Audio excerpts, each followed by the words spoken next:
وہ ڈاکٹر بہرام کو ابھی تک احمق اور بیوقوف سمجھ رہی تھی، لیکن اس کے نزدیک وہ اس حد تک بہرحال ذہین تھا کہ اس نے ڈاکٹر جمیلہ کو منتخب کر لیا تھا۔ جمیلہ کو بہرحال یہ علم نہیں تھا کہ بہرام کس چیز کا ڈاکٹر ہے۔ اس نے معلوم کرنے کی بھی کوشش کی تھی لیکن ناکام رہی تھی، تاہم اسے یقین تھا کہ وہ میڈیسن یا نفسیات کا ماہر ہوگا۔ ڈاکٹر جمیلہ کو سب سے زیادہ خوشی اس بات کی تھی کہ اسے آزادانہ ماحول میں کام کرنے کا موقع ملے گا۔ ڈاکٹر بہرام نے اسے کہا تھا کہ یہاں وہ اس کے علاوہ اور کسی کو جواب دہ نہیں ہوگی، اور یہ کہ وہ عموماً جواب طلب کرنے کے لیے کبھی کسی کو نہیں بلاتا۔ اس نے ایک بار اپنے سراپا کا جائزہ لیا۔ اس کی عمر 30 سال تھی، دراز زلفیں سانپوں کی طرح شانوں سے نیچے کمر تک لہر رہی تھی، آنکھیں گہری کالی تھیں، رنگ ایسا تھا جیسے کسی نے شہد اور دودھ کو خوب ملایا ہو۔ وہ زیر لب مسکراتی ہوئی بالوں پر برش کرنے لگی، تبھی دروازے کی گھنٹی بجنے لگی۔ ڈاکٹر جمیلہ کو واقعتاً حیرت ہوئی، کیونکہ یہاں ابھی تک اس کی کسی سے شناسائی تک نہ تھی اور نہ ہی کسی کے آنے کا امکان تھا۔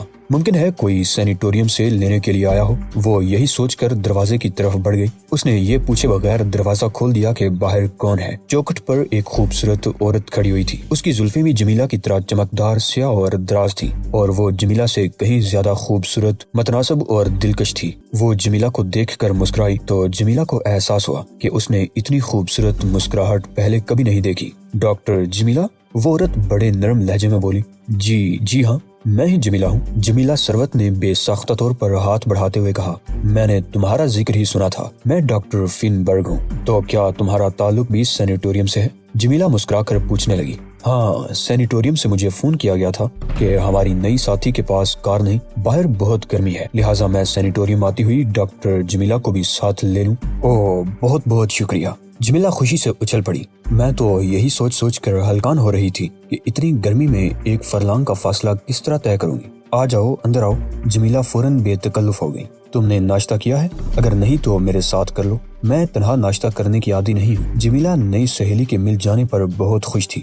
شیلا فن برگ ڈرائنگ روم میں داخل ہوتی ہوئی بہت خوش تھی۔ اس کی آنکھیں چمک رہی تھی اور کہہ رہی تھی، ہاں، میں بھی یہی سوچ کر آئی تھی کہ تمہارے اپارٹمنٹ میں ہی ناشتہ کروں گی۔ یہ نیلی وردی والے لوگ غلام گردش اور حال میں کیا کر رہے ہیں شہنشاہ اعظم؟ اوشان نے بڑی سنجیدگی اور قدرے برہمی کے ساتھ پوچھا۔ کیا آپ ہی نے انہیں یہاں تعینات کیا ہے؟ اوشان کے چہرے پر ناپسندیدگی کے تاثرات تھے۔ درست ماسٹر، بہرام نے جواب دیا۔ اس کا لہجہ رسمی تھا۔ مگر کیوں؟ اوشان نے اسی لمحے فیصلہ کیا کہ وہ جب تک سینیٹوریم میں مقیم ہے بہرام کو شہنشاہ نہیں کہے گا، کیونکہ بہرام نے اس سے مشورہ کیے بغیر نیلی وردی والوں کو یہاں تعینات کر دیا تھا۔ ویسے بھی وہ یہ نہیں چاہتا تھا کہ سینیٹوریم کا عملہ اسے بہرام سے کم تر سمجھے۔ ان نیلی وردی والے مجہول لوگوں کی موجودگی کا کوئی سبب تو ہوگا۔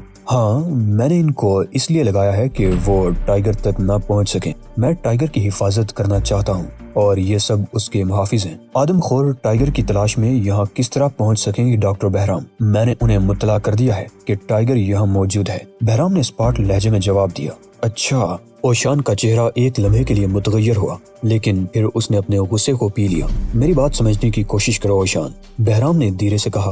ہم ہر قیمت پر انہیں پکڑنا اور ختم کرنا چاہتے ہیں۔ میں جانتا ہوں کہ تم اس وجہ سے پریشان ہو کہ میری حکمت عملی سے ٹائیگر کی زندگی خطرے میں پڑ سکتی ہے۔ تمہاری طرح مجھے بھی اس سے محبت ہے، لیکن مجھے صرف ٹائیگر ہی سے نہیں، اس ملک کے ہر شہری سے پیار ہے۔ اس ملک سے محبت ہے اور میں کروڑوں افراد کی خاطر ایک شخص کو قربان کر سکتا ہوں۔ کیا میں پوچھ سکتا ہوں کہ اس ملک نے اپنے طور پر کتنے ماسٹر آف سناجو پیدا کیے ہیں؟ اوشان کا لہجہ باری اور اس کی آنکھیں سلگ رہی تھی۔ اپنے طور پر ایک بھی نہیں۔ بہرام نے اوشان سے نظریں چرا کر جواب دیا۔ تب کیا تمہیں یقین ہے کہ اس ملک کے لیے ٹائیگر کی قربانی مناسب ہوگی؟ کیا اس کی زندگی اتنی ہی سستی ہے؟ میرا جواب اسبات میں ہے۔ میں نوع انسانی کی بقا کے لیے قربانی دینے کو تیار ہوں۔ بہرام کی آواز واضح طور پر مرتعش تھی اور آنکھیں بھیگی ہوئی تھی۔ کیا اس ملک کے شہریوں کی زندگی ٹائیگر اور میری زندگی سے زیادہ وقت رکھتی ہے ڈاکٹر بہرام؟ ہاں، بہرام نے ہچکچائے بغیر جواب دیا۔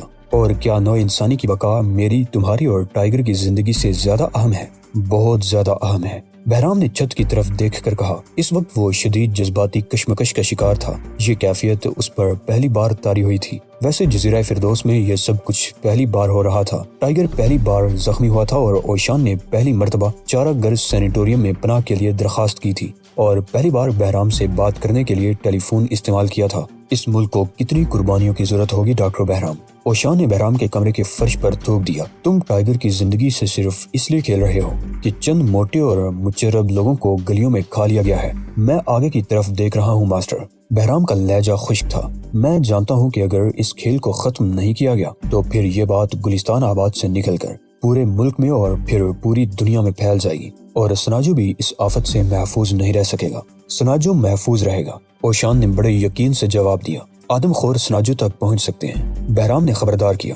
وہ سناجو تک نہیں پہنچ سکتے کیونکہ سناجو اس جگہ کا نام ہوتا ہے جہاں میں اور ٹائیگر ہوتے ہیں۔ جہاں ہم ہوتے ہیں وہی جگہ سناجو ہوتی ہے۔ میں کوشش کروں گا کہ ٹائیگر زندہ رہے۔ یہ ممکن ہے کہ یہاں تم اور تمہارا بادشاہ محفوظ نہ رہے، لیکن میں اور ٹائیگر زندہ رہیں گے۔ ایک لمحے کے لیے دونوں ایک دوسرے کی آنکھوں میں آنکھیں ڈالے دیکھتے رہے، پھر بہرام کو دوسری طرف دیکھنا پڑ گیا۔ میں تم سے چند ضروری باتیں کرنا چاہتا ہوں ماسٹر، بہرام نے موضوع بدلتے ہوئے کہا۔ مجھے ایسا لگتا ہے جیسے ٹائیگر اپنے آپ میں نہ ہو۔ بات یہ نہیں کہ وہ زخمی ہے، وہ سگریٹ بھی پینے لگا ہے۔ کل رات اس نے تکے کھائے تھے، جبکہ مجھے علم ہے کہ اس نے برسوں قبل مچھلی اور بطخ کے سوا ہر چیز ترک کر دی تھی۔ کیا ہوتا جا رہا ہے ماسٹر؟ اس کے جسم کو زخموں کی وجہ سے گہرا صدمہ پہنچا ہے۔ اوشان نے دونوں ہاتھ لبادے کے اندر سینے پر باندھتے ہوئے جواب دیا، اور صدمہ اتنا شدید ہے کہ اس کا جسم یہ بھول گیا کہ وہ کیا ہے۔ میں سمجھا نہیں، بہرام نے پہلو بدلتے ہوئے کہا۔ عام لفظوں میں میں اتنا ہی کہہ سکتا ہوں کہ جب ذہن پر چوٹ لگتی ہے تو لوگ یادداشت کھو بیٹھتے ہیں، اور یہی کیفیت ٹائیگر کی ہے۔ اس کے جسم پر چوٹیں اور گھاؤ لگے ہیں، لہٰذا جسم اپنے آپ کو بھول گیا ہے۔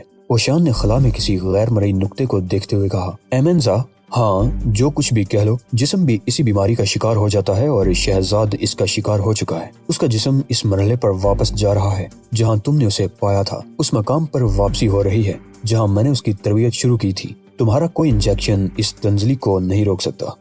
کیا اس کا مطلب یہ ہے کہ ٹائیگر ختم ہو گیا؟ بہرام بے چینی سے قدرے بلند لہجے میں بولا۔ کیا اس کی تمام خصوصی صلاحیتیں ختم ہو گئی؟ یہ فی الحال کوئی بھی نہیں بتا سکتا، اوشان نے افسردہ لہجے میں جواب دیا۔ ضروری نہیں کہ اس کا جسم پھانسی گھاٹ والے مرحلے پر ہی پہنچ جائے۔ یہ ممکن ہے کہ جسمانی تنزلی کا عمل راستے میں ہی رک جائے، تربیت کا اثر برقرار رہے، اور پھر مزید تربیت کے بعد اسے اس کی صلاحیتیں واپس مل سکیں، لیکن اس کا سارا دار و مدار اس کی ذہنی کیفیت اور قوت ارادی پر ہے۔ میں اس کی طرف سے مایوس نہیں۔ باپ کبھی اپنے بیٹے سے مایوس نہیں ہوا ڈاکٹر بہرام۔ میں جانتا ہوں عظیم اوشان، بہرام کی آواز برا گئی، لیکن مجھے اس بات پر شدید دکھ ہے کہ تم نے یہ خیال کیے بغیر کہ شہزاد ماسٹر آف سناجو ہے، اسے آدم خوروں کے سامنے ڈالنے کا فیصلہ کیا ہے، اس طرح جیسے وہ کوئی عام آدمی ہو۔ بہرام گڑبڑا کر رہ گیا، لیکن وہ موت اور حیات کے اس ہتھیار اور اوشان کی نفسیات سے اچھی طرح واقف تھا، لہٰذا اس نے اوشان کی دکھتی رگ پر ہاتھ رکھ دیا۔ ماسٹر، ٹائیگر کو جال بناتے وقت میرے ذہن میں تمہارا یہ مقولہ تھا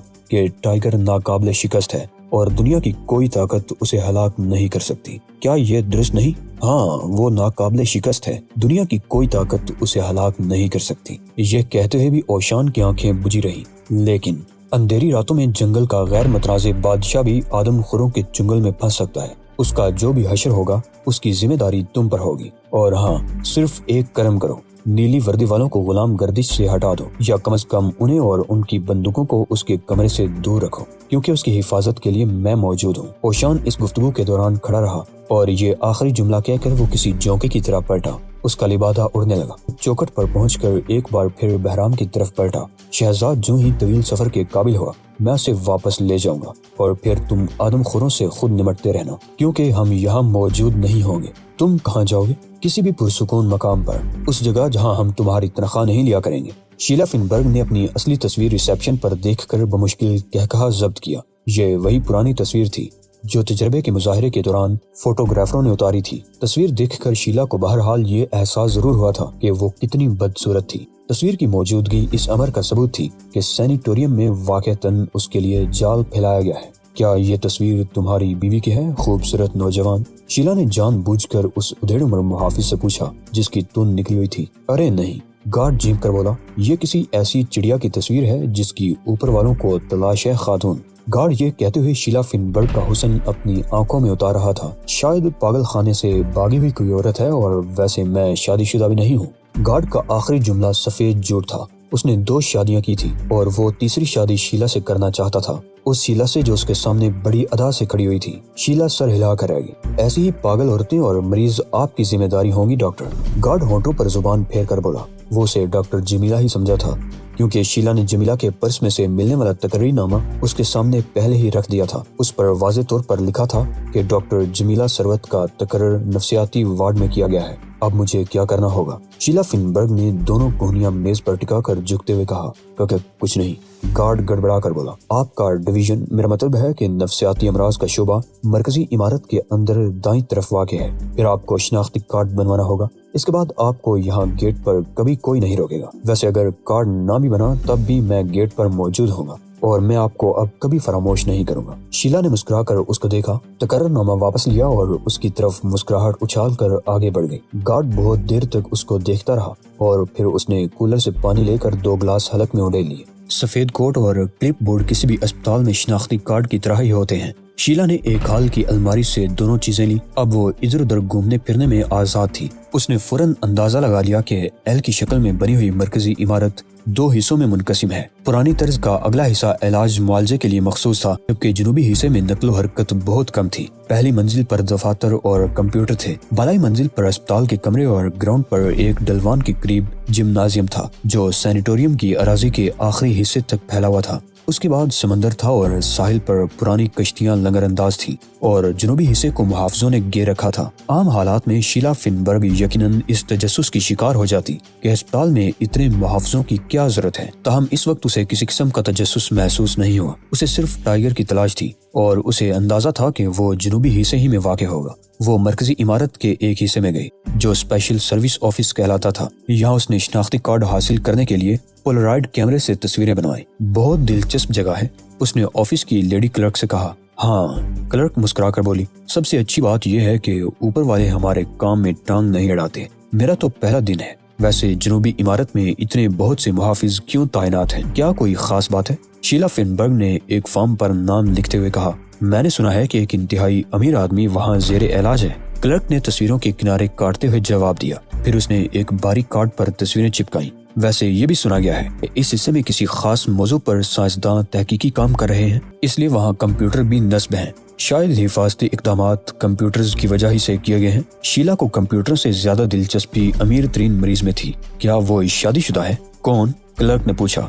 وہی مریض، امیر ترین مریض۔ کلرک نے کندھے اچکا کر فوٹو کارڈ ایسی مشین میں ڈال دیا جو کریڈٹ کارڈ پرنٹر لگتی تھی۔ اس نے ایک بٹن دبایا تو مشین نیچے جھکی، پھر ہلکی سی آواز سنائی دی اور اس کے بعد پلاسٹک کی بو محسوس ہوئی۔ پتہ نہیں، لیڈی کلرک نے جواب دیا۔ اس کے ساتھ اس کا ذاتی خادم بھی ہے، بوڑھا سا آدمی ہے۔ یہ رہا آپ کا کارڈ ڈاکٹر جمیلہ، اب آپ اس کو اپنے کوٹ پر لگا کر جہاں چاہیں جا سکتی ہیں۔ جنوبی حصے میں بھی شیلا فنبرگ کی رگوں میں خون بہت تیزی سے دوڑنے لگا۔ کہیں بھی؟ لیڈی کلرک مسکرا کر بولی۔ مریض ہر جگہ ہوتے ہیں، لہٰذا آپ کو ہر جگہ جانا پڑے گا۔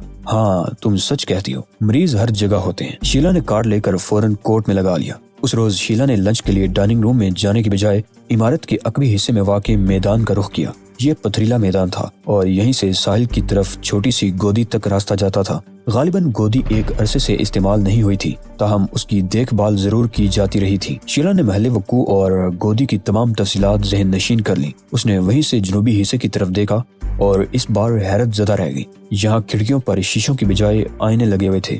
شیلا ذہین تھی، وہ سمجھ گئی کہ اندر والے باہر دیکھ سکتے ہیں مگر وہ اندر نہیں دیکھ سکتی۔ وہ یہ سوچ کر عجیب سی سنسنی محسوس کرنے لگی کہ شاید اسے زخمی کرنے والا نوجوان اس وقت اسے دیکھ رہا ہو۔ اس خیال سے اسے خوف محسوس نہیں ہوا۔ اس نے درندوں کے سے انداز میں منہ کھولا، طویل انگڑائی لی اور پھر دوسری منزل کی کھڑکیوں کی طرف دیکھ کر مسکرانے لگی۔ وہ عمارت میں پہنچی تو لنچ کا وقفہ ختم ہو چکا تھا۔ وہ اپنے کارڈ کی مدد سے جنوبی حصے کی دوسری منزل پر پہنچ گئی۔ وہ ایک عام سی غلام گردش تھی، مگر یہاں اسپتالوں کی مخصوص بو اور دواؤں کی مہک نہیں تھی۔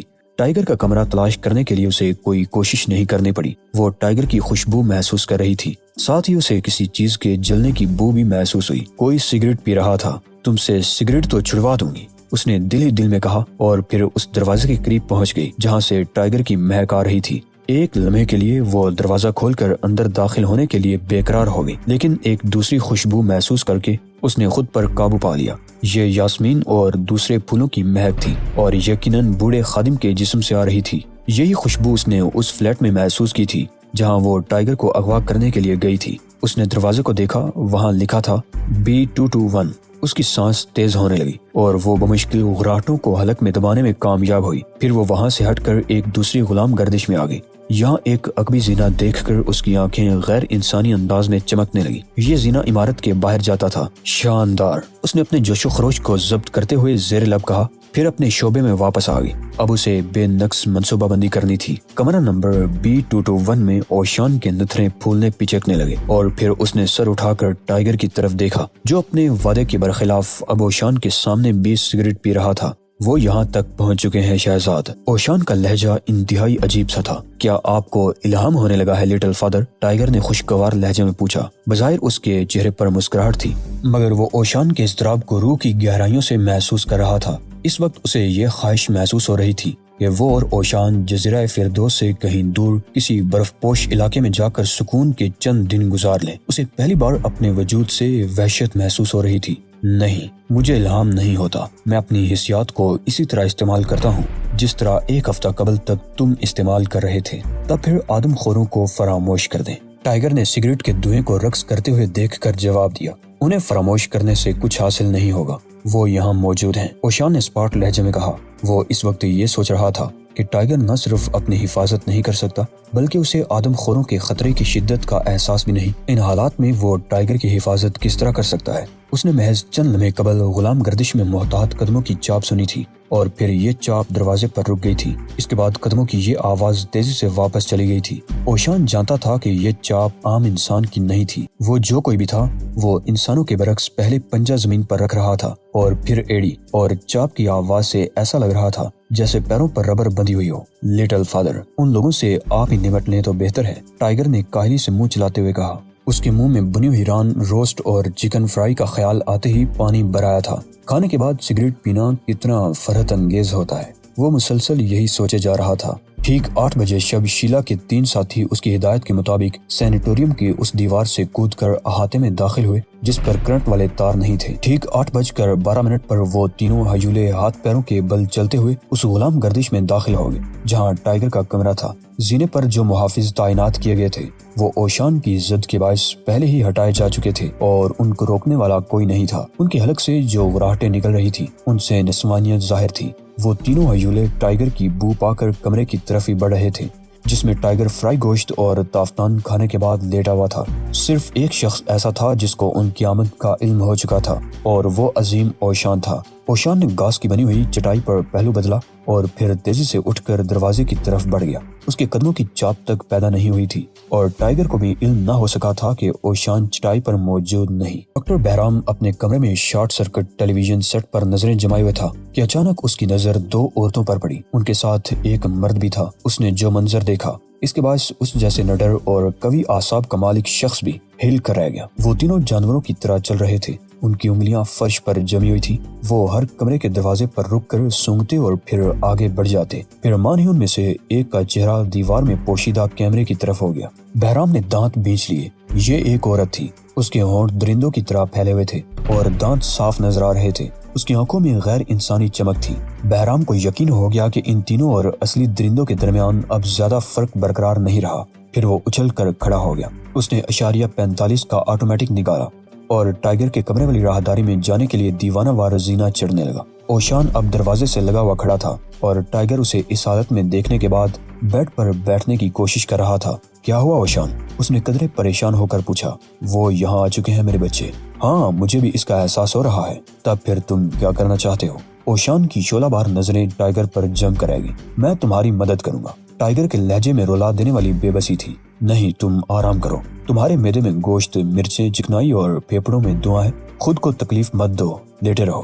مگر اس کا مطلب یہ نہیں کہ میں تمہارا ہاتھ نہیں بٹا سکتا۔ ٹائیگر نے سر تھام کر کہا۔ لیٹے رہو، اوشان نے ہاتھ ہلاتے ہوئے اغرا کر کہا اور پھر دروازے کی طرف پلٹ گیا۔ باہر تینوں آدم خور دیواروں سے پیٹ کھجا کھجا کر اغرا رہے تھے۔ انہوں نے ٹائیگر کے دروازے کو کھولنے کے بجائے توڑنے کی کوشش شروع کر دی۔ اگر وہ انسان ہوتے تو صرف ہینڈل گھما کر دروازہ کھول سکتے تھے، مگر اس وقت وہ عقل سے محروم درندے تھے۔